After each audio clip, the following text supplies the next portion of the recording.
Magistrate আদালতে তোলা হয় শিশু আসিয়া ধর্ষণ মামলার প্রধান আসামি টিপু সহ 4 জনকে।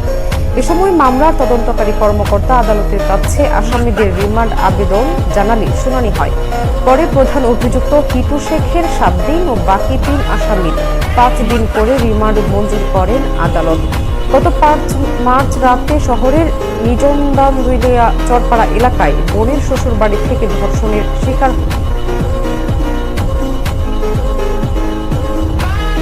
নারীকে নির্যাতন করে আসলে পার পাওয়া যায়, ধর্ষণ করে আসলে পার পাওয়া যায়। এই যে স্বরাষ্ট্র উপদেষ্টা, সে যে আসলে একটা ব্যর্থ স্বরাষ্ট্র উপদেষ্টা। গত কয়েকদিনের যদি একটা পরিসংখ্যান আমি দেখি, তাহলে একটা দিনে মানে 24 ঘন্টার মধ্যে এখানে 17টা ধর্ষণ হয়েছে, 17টা নারী নির্যাতন হয়েছে।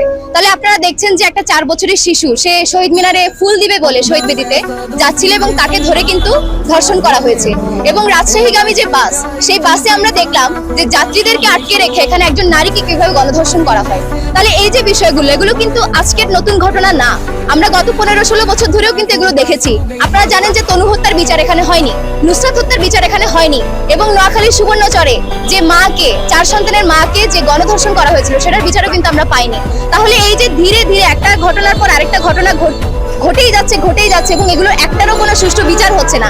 এবং এই বিচারহীনতার সংস্কৃতি এখানে এই চিন্তাটাই শক্ত করছে যে নারীকে নির্যাতন করে আসলে পার পাওয়া যায়, ধর্ষণ করে আসলে পার পাওয়া যায়, কারণ এটার কোনো শাস্তি হয় না। এবং আমরা দেখছি যে ধর্ষিত হয় তাকেই আমরা প্রশ্ন করছি সে তার পোশাক কি ছিল, অথচ আপনারা জানেন যে নুসরাত কিন্তু পর্দানশীল মেয়ে ছিল এবং তনু কিন্তু হিজাব পরতো। তাহলে এখানে কিন্তু পোশাক বাদ দিন, আপনি বয়সও কোনো ম্যাটার করছে না। যেমন 4 মাসের শিশু এখানে ধর্ষিত হচ্ছে, 6 মাসের শিশু ধর্ষিত হচ্ছে এবং 80 বছরের বৃদ্ধা ধর্ষিত হচ্ছে। তাহলে এটা কেন হচ্ছে?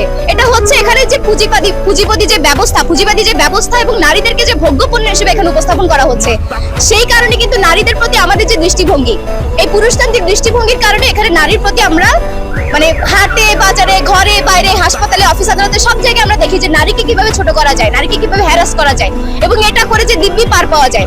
অপরদিকে আপনারা দেখেন যে ধর্ষিত হয়, আমরা প্রশ্ন করি যে আসলে মেয়েটা কি সঠিক পোশাক পরেছিল, মেয়েটার চরিত্রে আসলে কোনো ভুল ছিল না তো, এই প্রশ্ন আমরা করি। কিন্তু পাল্টা দিক থেকে এখানে যারা ধর্ষক হয় তারা কিন্তু সমাজে মুখ ফুলিয়ে চলাফেরা করে, তাদেরকে কিন্তু আমরা সামাজিকভাবে বয়কট করি না। ফলে এই যে এই সিস্টেম এখানে 16-17 বছরের একটা ছেলেকেও ধর্ষক বানিয়ে ফেলে। তাহলে আমি ধর্ষককে তো ধর্ষকের বিচার তো আমি চাইছি, সেই সাথে এই যে ধর্ষক বানানোর যে সিস্টেম এবং নারীদেরকে এখানে এইভাবে প্রদর্শন করার যে সিস্টেম, বিচারহীনতার যে সংস্কৃতি, এই সংস্কৃতির বিরুদ্ধে আমরা আজকে যে আন্দোলনটা করেছি, এই আন্দোলনটা কিন্তু এই দাবিগুলো নিয়েই। আমরা বলছি যে সারা দেশে যে চলমান ধর্ষণ হচ্ছে, এই ধর্ষণের সুষ্ঠু বিচার করতে হবে, প্রত্যেককেই তদন্তের আওতায় আনতে হবে এবং সর্বোচ্চ যে শাস্তি এটা নিশ্চিত করতে হবে। এবং এটার সাথে যারা যুক্ত, এই যে স্বরাষ্ট্র উপদেষ্টা, সে যে আসলে একটা ব্যর্থ স্বরাষ্ট্র উপদেষ্টা এবং তার হচ্ছে মানে এখানে পুলিশ বাহিনী বা আইনি যে ব্যবস্থা, সেটা যে আসলে সে কার্যকরীভাবে এখানে ব্যবহার করতে পারছে না, এই ব্যর্থ প্রশাসনকে আমরা প্রশ্ন করতে চাই এবং তাদেরকে আমরা অবিলম্বে বলতে চাই যে তারা যদি এই ব্যাপারগুলো সুষ্ঠুভাবে না করতে পারে তাহলে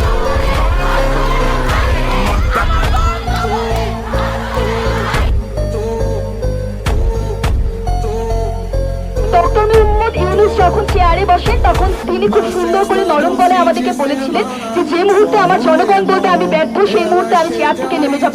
আমি বলছি না আপনি ব্যর্থ, কিন্তু আপনার ইন্টারিম মোটার আগে বর্তমানে ব্যর্থ এবং আপনার ইন্টারিমের স্বরাষ্ট্র উপদেষ্টা মোটার আগে ব্যর্থ এবং সেই ব্যর্থটাকে স্বীকার করছেন না। আমরা জনগণ বলছি নেমে যান। তো এখন যতক্ষণ পর্যন্ত হাসিনা আমলের মতো আমরা আপনাদেরকে নামাতে চাই না, এত শক্তি এত ধৈর্য জনগণেরও আর নেই, বিশ্বাস করুন। তো আপনাদেরকে বলছি সম্মান নিয়ে যত দ্রুত সম্ভব নেমে যান এবং প্রশাসনকে বলছি আপনাদেরকে এত পাওয়ার শাস্তি হবে না। আইন যদি থাকতে হয় তাহলে আইনের কঠোর প্রয়োগ করতে হবে, কঠোর শাস্তি দিতে হবে। আইন থাকার দরকার কি? যদি আইনের শাস্তি না হয়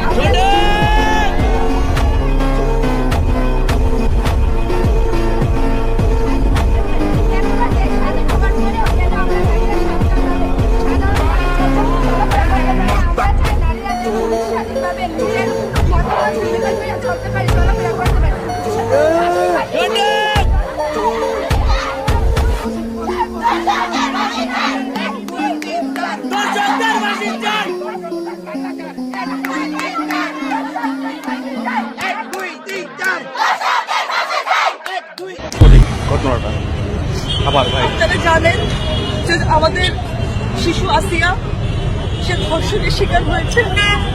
বাংলাদেশ একটা অথর্ব রাষ্ট্র, বাংলাদেশের স্বরাষ্ট্র উপদেষ্টা অথর্ব, বাংলাদেশের প্রশাসন অথর্ব, রাষ্ট্রীয় যত বাহিনী আছে সব অথর্ব, যার কারণে আমার বোনদের নিরাপত্তা, মেয়েদের নিরাপত্তা আজও বাংলাদেশে নিশ্চিত করা সম্ভব হয়নি।